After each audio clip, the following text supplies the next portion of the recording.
Now I want you to take the person on your right and I want you to tell them one thing you need to lighten up on.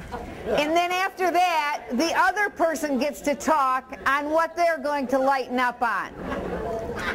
Because you know, if you're not having fun, you're not living. So let's begin.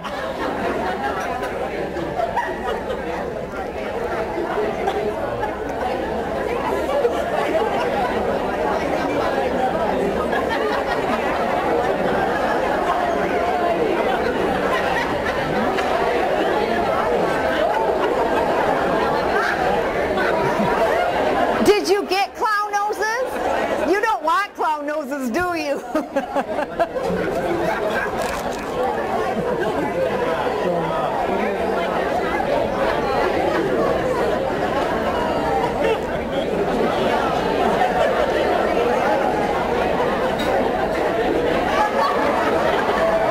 Now you can keep these clown noses, and when you get back to your office, stick them on the top of your pen or pencil so you have a constant reminder to think, I need to lighten up.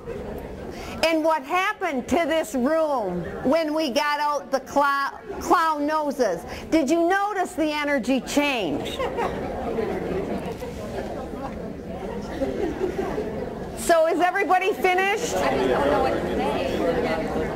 We'll move on. Now the last point I want to make about this therapy stuff is when it came to my husband and I, there was one line that the therapist shared with us that changed our relationship. And I want to share that line not only with you, but I want to demonstrate how we used it in our life. The line is, do you want to be happy or do you want to be right? And oftentimes we will give up our happiness to be right. Well, there's no having it both ways. My husband leaves his shoes everywhere. Everywhere. He takes them off by the sofa, and he takes them off in the bathroom, and he takes them off in the mudroom. Wherever my husband takes off his shoes, that's where I have to pick them up. And so what I realized happened is that while I was picking up his shoes, I was griping the whole time. Why should I have to pick up your shoes? You know, I already do the children and my job and my school, and I don't have time, and your shoes are everywhere. And I'd put them away anyway. And a couple years went by. Remember, I was young. And I noticed that I wasn't griping anymore, but I had attitude. And I put his shoes away anyway.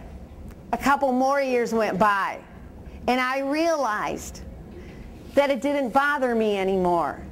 I was picking up his shoes, and I was putting them away without saying a thing. It was no big deal. And probably 10, 12 years ago, my attitude changed again. When I see his shoes, I pick them up. And I'm happy to pick up his shoes. And I'm grateful that I have him in my life. January of this year, we were married for 35 years.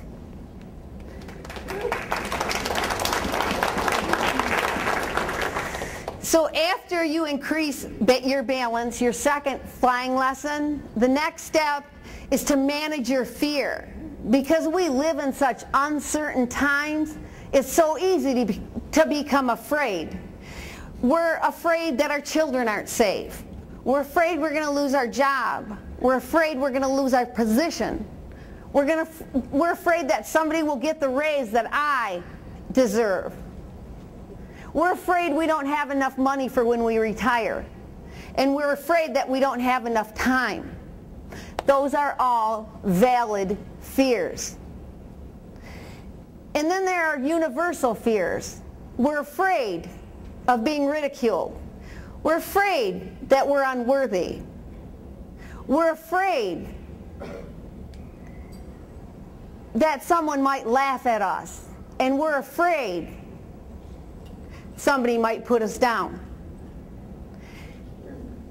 Those are universal fears. Any person, anywhere, has those fears.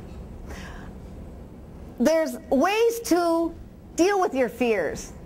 And one of them is to think about, there's these three categories, and I believe every fear can fit under them. And one of them is, I am not enough. And the other one is, I don't have enough.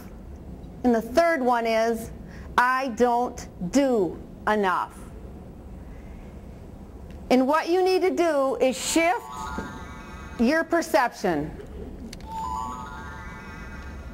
to I have enough, and I do enough, and I am enough. Because really, we are. So one of the ways when you're afraid, we're usually either in the pain of the past or the fear of the future.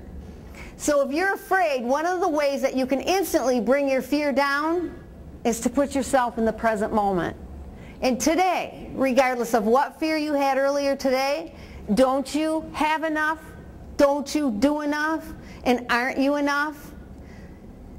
The other thing you can do with your fears is starve them with prayer and trust. Another thing is, tell that fear, I'll get back to you next Tuesday.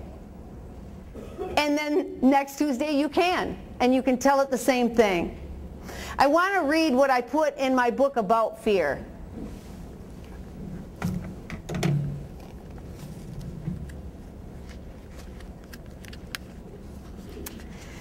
We are all afraid. We are afraid of getting too close to others and losing them. We are afraid that we will hurt someone or someone will hurt us. We are afraid of not knowing anything, and we're afraid of knowing too much. We fear losing control and being too controlling. We fear that good things won't happen and bad things will. We are afraid of being alone and not being alone enough. We are afraid of who we could be, and we're afraid of who we're not. We fear change, and we fear not changing. We fear failing, and we fear succeeding. If you lack trust or feel dismay or dread, you are afraid. These are universal fears. If we're going to live up to our full potential and fulfill our life purpose, we have no choice but to work through them. We do not reach our potential by playing it safe. If you are alive, you have fears. It's what you do with them and how you handle them that makes all the difference in the world.